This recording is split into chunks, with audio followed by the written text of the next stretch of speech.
Bueno, ahora vamos a seguir con la segunda parte que va a ser analizar lo que establece la ley 26.862, que es la ley que regula las técnicas de fertilización asistida, y el proyecto de reforma al Código Civil, que también incorpora algunas cuestiones referidas a la fertilización asistida. Conforme a la ley, el principio fundamental es el acceso integral, independientemente de la orientación sexual, independientemente del estado civil. ¿Qué quiere decir esto? Que no importa si uno está casado, está juntado, convive, es soltero, no importa si nuestra pareja es una pareja heterosexual, es una pareja homosexual, todos, cada uno de nosotros tenemos derecho a acceder a estas técnicas de fertilización asistida. De hecho, este principio de acceso integral es bastante importante. ¿Por qué? Porque si bien la ley de fertilización asistida hace hincapié que un requisito constitutivo fundamental es padecer infertilidad, esto deja de ser cierto, o deja de ser un requisito fundamental en los casos de personas o parejas del mismo sexo. ¿Por qué? Porque en el caso de personas de parejas o parejas del mismo sexo, no estamos hablando precisamente de una situación de infertilidad, sino de imposibilidad de concepción dentro de la misma pareja, pero no porque ya sean infértiles, sino por una cuestión lógica que dos personas del mismo sexo no pueden concebir de manera junta. Entonces, lo que la ley exige para las parejas heterosexuales deja de ser un requisito de procedencia para las parejas homosexuales. También establece la ley la necesidad de inscripción en un registro que va a depender del Ministerio de Salud de la Nación.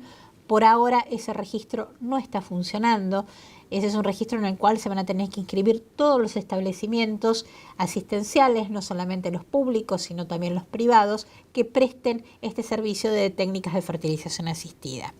Y a su vez, en la órbita del Ministerio de Salud de la Nación también va a haber un listado de procedimientos y técnicas que obviamente se va a ir actualizando, ¿sí?, paulatinamente a medida que el conocimiento científico avance. Los beneficiarios de las técnicas de fertilización asistida son aquellas personas mayores de 18 años plenamente capaces. O sea, estamos hablando de adultos. Si la ley contempla la posibilidad, y que esto es algo que en mi hospital se está trabajando mucho antes de que la ley lo regulara, del tema de la criopreservación de gametas, sobre todo en menores de 18 años que deben someterse a tratamientos, por ejemplo, de quimioterapia. Se sabe que estos tratamientos de quimioterapia o de radioterapia suelen provocar infertilidad. Entonces, frente a esta posibilidad, se está trabajando en el desarrollo de un protocolo de criopreservación de gametos para los casos de pacientes pediátricos que deben someterse a este tipo de procedimientos oncológicos. Por ahora, la única posibilidad que existe desde el punto de vista técnico-científico es la de criopreservación de gametos masculinos. No existe todavía la posibilidad de criopreservación de óvulos, y se está analizando recién en los primeros estadios de investigación la posibilidad de criopreservación de tejido ovárico. Esta sería una posibilidad que se le podría dar a las adolescentes mujeres que deben someterse a quimioterapia o a radioterapia. La cobertura de estos métodos de fertilización asistida es una cobertura universal. Tanto el Estado nacional como los estados provinciales, las obras sociales y la medicina prepaga tienen obligación de la cobertura del 100% de estos tratamientos.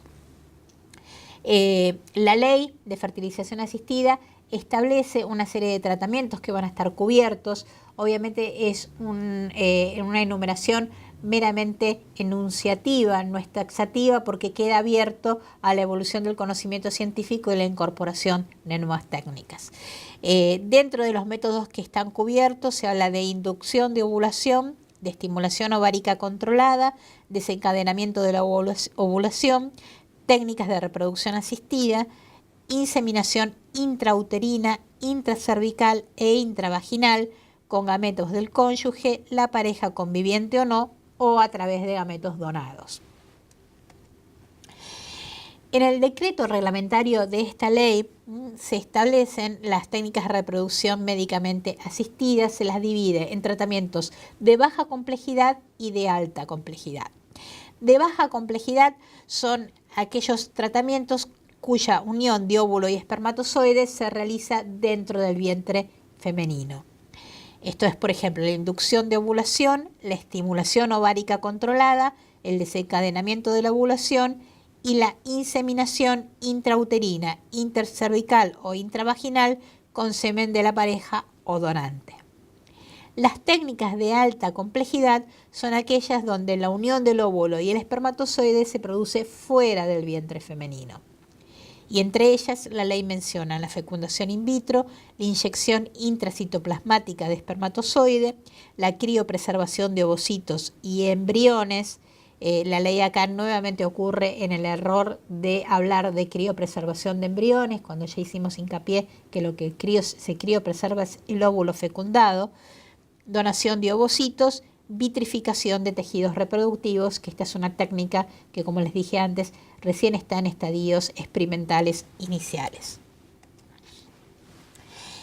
El decreto reglamentario también establece la obligación de registro de estos establecimientos, la firma de un consentimiento informado para acceder a estas técnicas y limita la posibilidad de acceso a las técnicas y tratamientos de fertilización asistida cuando se trata de técnicas de baja complejidad hasta 4 tratamientos anuales y cuando se trata de técnicas de alta complejidad hasta 3 tratamientos anuales.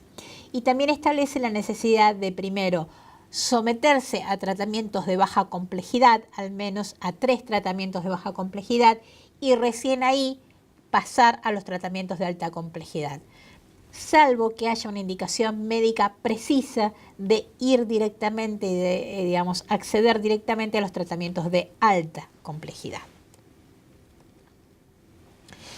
Esto es lo que establece la ley. A pesar de que la ley establece la cobertura universal, existe siempre muchos problemas y de hecho ha habido varios reclamos de las obras sociales o sobre todo las instituciones de medicina prepaga que se niegan sistemáticamente a cubrir este tipo de tratamientos o que limitan, más allá de los límites establecidos por la ley, el acceso a estos tratamientos. La posibilidad que tienen las personas que se ven en esta situación donde se les niega el acceso a estas técnicas de fertilización asistida es acudir a la Superintendencia de Servicios de Salud o si no, entablar un amparo en la justicia para que se les reconozcan el acceso a estos tratamientos.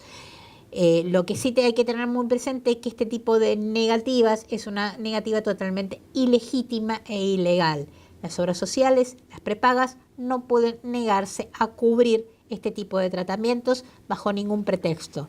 La falta de reglamentación de este tipo de tratamientos, la falta de establecimientos o la ausencia de establecimientos que, se encarguen de este tipo de situaciones o la ausencia de métodos de criopreservación o de lugares de criopreservación de gametos no es un obstáculo para poder acceder a este tipo de técnicas. Por otro lado, el proyecto de reforma al Código Civil también ha avanzado en este terreno, incorporando uno de los conceptos fundamentales de la bioética, que es el de voluntad procreacional. ¿Qué quiere decir esto?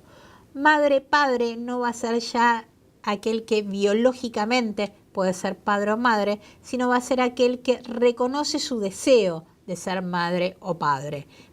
Por lo tanto, el vínculo no va a estar dado solamente por el vínculo biológico, sino por el vínculo afectivo que esa persona desarrolle con un hijo. Establece también la necesidad del consentimiento informado expreso para acceder a las técnicas de fertilización asistida y regula el tema de la maternidad subrogada. Este es uno de los puntos más discutidos dentro del proyecto de reforma del Código Civil.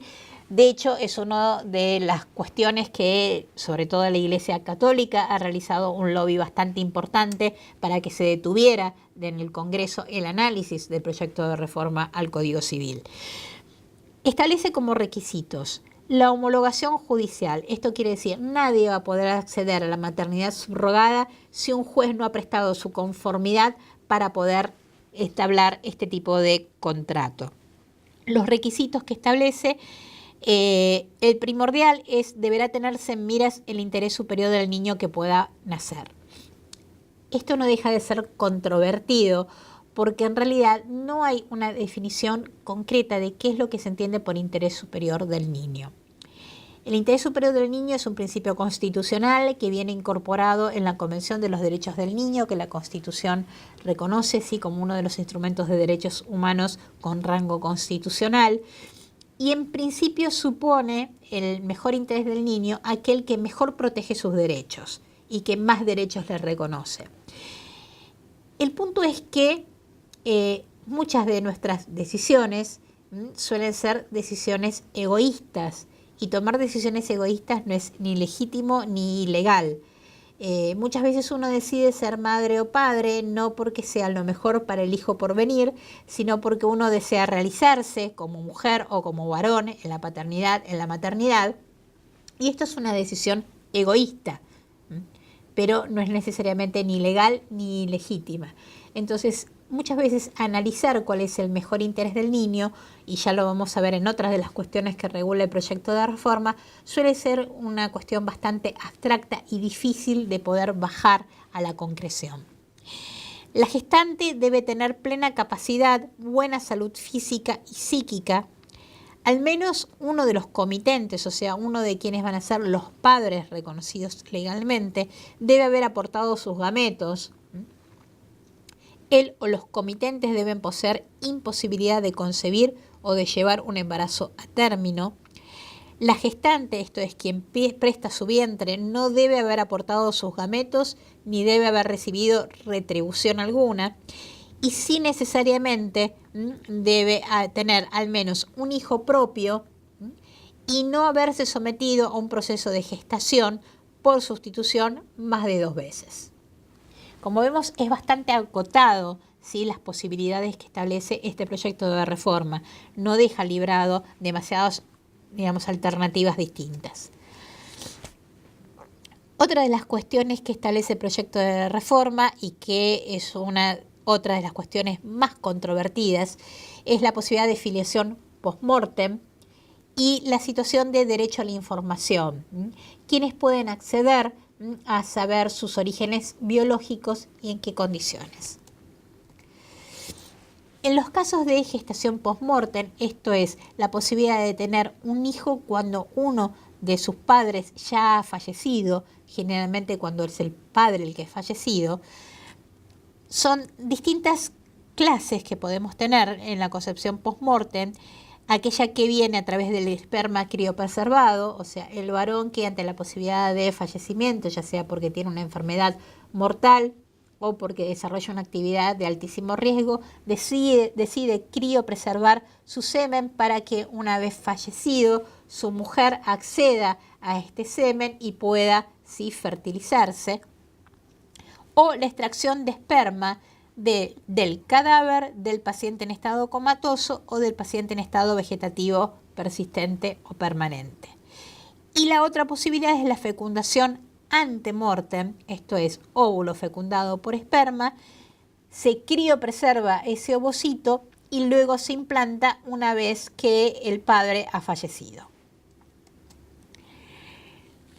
Los antecedentes de la extracción de esperma datan de 1980, ¿sí? Esto parece para nosotros ciencia ficción, pero lo cierto es que hace ya más de 40 años que se dio el primer caso. Se trataba de un hombre de 30 años que tenía muerte cerebral y que la familia solicita la preservación del semen. En ese caso le fue negado por ausencia de legislación que cubriera este tipo de posibilidades. El primer caso de concepción usando semen de cadáver data de 1984 en Francia, el caso Parpelé, y el primer nacimiento con semen criopreservado es de 1999. La situación de extracción de esperma de cadáver es una situación que ha recibido distinta valoración en las diferentes legislaciones del derecho comparado. Existe una prohibición absoluta en los casos de Francia, Alemania, Suecia, Canadá y en Australia los estados de Victoria y Australia Occidental.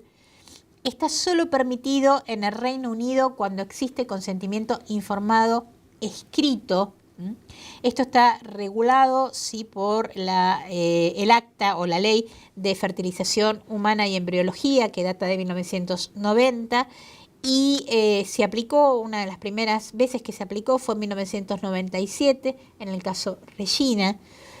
Está permitido con consentimiento informado implícito en Israel en el 2003. Fue regulado a través de las guías de fertilización, de las técnicas de fertilización asistida, y sin previsión legal alguna en Bélgica, Estados Unidos, Argentina, Brasil, entre otros países. En el proyecto de reforma al Código Civil se encuentra regulado en el artículo 563, que habla de la filiación post-mortem en las técnicas de reproducción humana asistida. Habla que en caso de muerte del o la cónyuge o conviviente de la mujer que da a luz, no hay vínculo filial entre la persona nacida del uso de las técnicas de reproducción humana asistida y la persona fallecida si la concepción en la mujer o la implantación del embrión en ella no se había producido antes del fallecimiento. No rige lo dispuesto en este párrafo si se cumple con los siguientes requisitos. A, la persona consciente en el documento previsto en el artículo 560 o en un testamento que los embriones producidos con sus gametos sean transferidos en la mujer después de su fallecimiento. Y B, la concepción en la mujer o la implantación en ella se produce dentro del año siguiente al deceso. Uno de los primeros cuestionamientos que le hacemos a este artículo, más allá del análisis que vamos a hacer más profundo, es nuevamente el uso del concepto de embrión, cuando técnicamente nos estamos refiriendo a óvulo fecundado. Y en el artículo 560 regula el tema del consentimiento informado para las técnicas de reproducción humana asistida. Pone en cabeza del centro de salud donde se realicen estas técnicas el deber de recabar el consentimiento previo, informado y libre. Y establece que el consentimiento debe renovarse cada vez que se procede a la utilización de los gametos. Se debe instrumentar por escrito este consentimiento y protocolizarlo ante escribano público. El consentimiento es revocable, sí, este es un principio fundamental de todo consentimiento informado, mientras no se haya producido la concepción en la mujer o la implantación en ella. Esto quiere decir que el proyecto de reforma contempla dos posibilidades. Una es la concepción post-mortem con esperma criopreservado. Dice textualmente, la concepción en la mujer se produce dentro del año siguiente al deceso. Y la otra posibilidad es la fecundación ante-mortem, ¿sí? La criopreservación de ese ovocito y la implantación post-mortem. Dice textualmente, la implantación del embrión en ella se produce dentro del año siguiente al deceso. Esto quiere decir que el proyecto de reforma, y esto fue otro de los puntos terriblemente controvertidos, diferencia dos conceptos fundamentales. La concepción de la implantación. La concepción es fecundación de óvulo por espermatozoide, implantación es anidación del óvulo fecundado dentro del vientre materno. De hecho, establece que, como principio, la vida comienza desde el momento de la concepción, pero en las técnicas de fertilización asistida la vida va a comenzar desde el momento de la implantación. ¿Cuáles son los dilemas, ¿sí?, que trae esta técnica de fertilización asistida de esta manera, ¿sí?, la concepción post-mortem? Primero, ¿quiénes van a ser aquellos que van a poder solicitar acceder a estas técnicas? ¿Solamente la mujer, la esposa, ya sea esposa, conviviente o la pareja? O también podrá ser la familia del muerto. Por ejemplo, se habla de un derecho a la abuelidad. Esto se ha visto mucho, sobre todo en aquellos países donde tienen fuerzas armadas y estas fuerzas armadas participan en conflictos, ya sea internos o internacionales. Los soldados, muchas veces antes de ir para el frente de la batalla, deciden criopreservar su esperma. Muchas veces aún cuando no están casados o no tienen una pareja estable.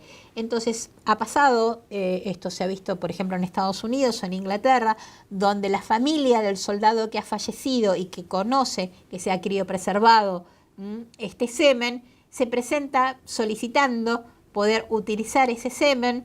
La madre del soldado, esto es, de la abuela del futuro bebé, se ofrece para dar su vientre donde desarrollar este embarazo para luego poder tener un nieto de su hijo. Estas son situaciones que están sucediendo, que la legislación ni el proyecto de reforma contemplan en Argentina, pero es una de las posibilidades que se puedan presentar. La otra cuestión también a analizar es el tema del consentimiento informado. Si el consentimiento informado va a tener que ser expreso y por escrito, esto es, antes del fallecimiento de la persona tiene que dejar expresamente establecido que deja su semen criopreservado para el uso después en caso de que él fallezca, o basta con demostrar, por ejemplo, a través de testigos, que el hombre que ha criopreservado su semen verdaderamente quería concebir un hijo después de muerto. Y por el otro lado, sí, una cuestión no menor y que tiene que ver con el interés superior del niño, que es el caso del niño concebido una vez que su padre ha fallecido. Obviamente que muchos han sostenido, no sin razón, que pasa, ¿sí?, en la vida que muchos hijos nacen después del fallecimiento de su padre, porque su padre ha fallecido por un accidente o por una enfermedad, pero fue concebido en vida de este padre. Acá la situación es que esta persona es concebida después de fallecido el padre y todo el proceso del embarazo se lleva una vez que el padre ha fallecido. Se ha planteado como un interrogante que todavía no tiene respuesta, si puede ser en el mejor interés de alguien no nacer. La respuesta que nosotros demos a este interrogante obviamente lleva de la mano un montón de consecuencias a la hora de la toma de decisiones. ¿Por qué decimos esto? ¿Cómo puede reaccionar un chico que se sabe concebido por su padre que ya estaba muerto al momento de la concepción? ¿Puede afectarlo psicológicamente?